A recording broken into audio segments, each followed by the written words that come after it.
নিরামিষ সুস্বাদু মাখা মাখা আলুর দম বানানোর জন্য প্রথমে ডুমো ডুমো করে আলুগুলোকে কেটে নিতে হবে। এরপর কী কী মশলা লাগছে: গোটা জিরে, মৌরি, গোটা ধনে, গোটা গরম মশলা, একটু কাজু, একটু হিং, একটু গোটা গোলমরিচ, আর লাগছে একটু টমেটো, আদা, কাঁচা লঙ্কা। এটা পুজো টুজোর দিনে, উপোসের দিনে লুচির সঙ্গে পরোটার সঙ্গে দারুণ লাগে। প্রথমে আমি শুকনো খোলায় একটু ভাজা মশলা বানিয়ে নেব। শুকনো খোলায় গোটা মশলাগুলো ভেজে নেব।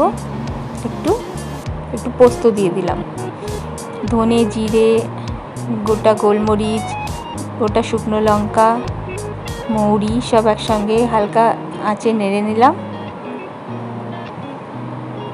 দিয়ে এটাকে ঠান্ডা করে তারপর মিক্সিতে গুঁড়ো করতে হবে। গরম গরম গুঁড়ো করতে যাবেন না, এটা ভেপে ব্যাপারটা খারাপ হয়ে যাবে, ভাপটা বেরোবে গরমে। এটা একটু ঠান্ডা করে তবেই গুঁড়ো করবেন, তবে ভালোভাবে গুঁড়ো হবে। এই মশলাটা বেশি হয়ে গেলে আপনি স্টোর করে রাখতে পারেন, অন্য কোনো নিরামিষ তরকারিতে ব্যবহার করতে পারেন। এবার কড়াইতে দিলাম সর্ষের তেল। এই যে গুঁড়ো করে নিয়েছি মশলাটা, অনেকটাই হয়েছে, অতটা লাগবে না। এবার আমি একটা আদা, কাঁচা লঙ্কা, টমেটো দিয়ে একটা পেস্ট বানিয়ে নেব। কাজুটাও দিয়ে দিলাম তার মধ্যে, সামান্য একটু জল দিয়ে ওটাকে পেস্ট করে নিলাম। এবার সর্ষের তেলটা গরম হয়ে গেছে, আলুগুলোকে আমি একটু নাড়াচাড়া করে ভেজে নিয়ে তুলে রাখবো। এতে আমি নুন হলুদ মেশাইনি, শুধু আলুটাকে ভাজবো। নুন মিশিয়ে দিলে আলুটা এত নরম হয়ে যায় যে একদম কাদা কাদা হয়ে যাবে, সেজন্য নুন না মিশিয়েই এটাকে ভাজা ভালো।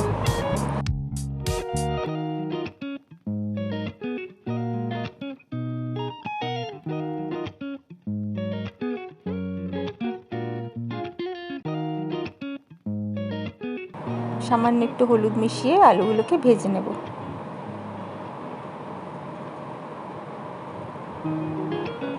খুব বেশি লাল করে ভাজার দরকার নেই, দু পিঠ একটুখানি রং ধরলেই আলুগুলোকে তুলে নেব।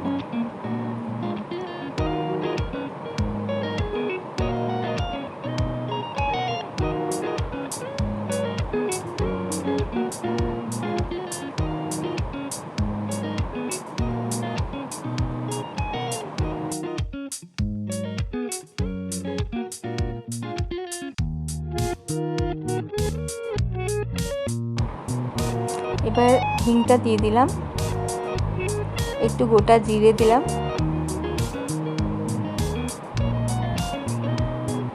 আর তেলে একটু হলুদ দিয়ে দিলাম, একটু কাশ্মীরি লঙ্কার গুঁড়ো,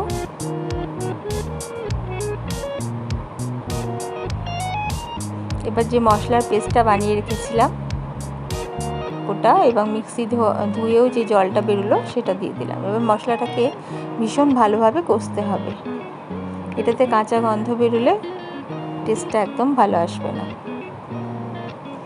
এই রান্নাটা একটু তেল বেশি দিয়ে করলে ভালো হয়, কম তেলে মশলাগুলো ভালোভাবে কষা যায় না। আচ্ছা, এবার একটু ভাজা মশলাটা যেটা বানিয়েছিলাম সেই গুঁড়ো হাফ টেবিল চামচ মতন আমি দিয়ে দিলাম, আর একটুখানি দই দিলাম। দইটা ফেটিয়ে নিলে সব থেকে ভালো হয়, নইলে একটু দানা দানা পেকে যায়। আমি সোজা প্যাকেট থেকেই দিয়েছি, ঘরে পাতা টক দই ছিল না বলে দোকানের দই দিলাম। সামান্য একটু চিনি দিলাম, কারণ দই দিয়েছি, টমেটো দিয়েছি, চিনি তো দিতেই হবে, নাহলে টেস্টটা ঠিক ব্যালেন্স হবে না। এবার স্বাদ মতো নুন, আমি যেহেতু আগে আলুতেও নুন দিইনি, সেহেতু সেই বুঝে শুনে নুনটা দিতে হবে। এবার মশলাটাকে খুব সুন্দর করে কষতে হবে।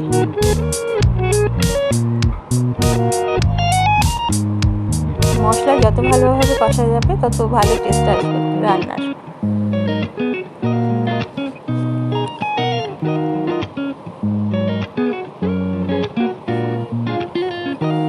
আপনারা আলুর দম কেমনভাবে বানান আমাকে জানাবেন। এতে কিন্তু ঝালটা নিজের মতন, নিজের কে কেমন ঝাল খান সেই হিসেবে দেবেন। আমি আরেকটুখানি ভাজা মশলা দিয়ে দিয়েছিলাম।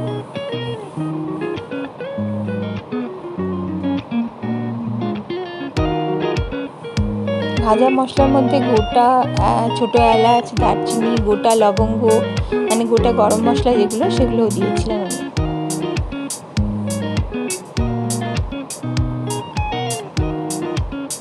এবার আলুটা সেদ্ধ হওয়া পর্যন্ত একদম কম আঁচে এটাকে ঢেকে ঢেকে মশলার সঙ্গে কষাতে হবে।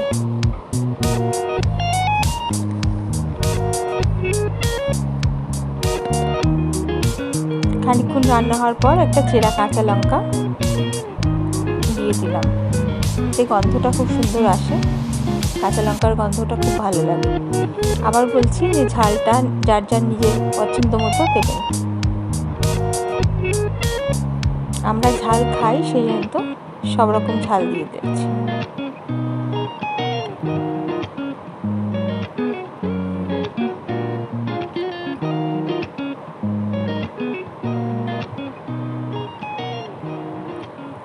এটাকে অল্প আঁচে ঢেকে ঢেকে অনেকক্ষণ ধরে কষালে, আর সেদ্ধটা অবশ্য তাড়াতাড়ি হয়ে যায় আলুটা।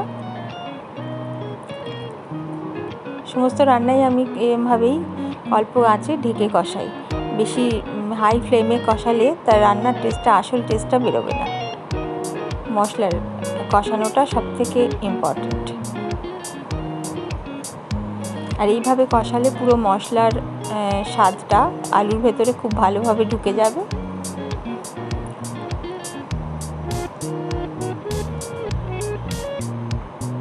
এবার সামান্য একটু ঘি দিলাম। গরম মশলা তো ভাজা মশলাতে দেওয়াই আছে, আর আলাদা করে দিলাম না। একদম মাখা মাখা করবো এটা। ব্যাস, আমি পরোটা আর কমলা ভোগের সাথে এটা খেয়েছিলাম। আপনাদের লুচি, পরোটা বা পোলাও, যা কিছু যেটা পছন্দ সেটার সাথে খেতে পারেন।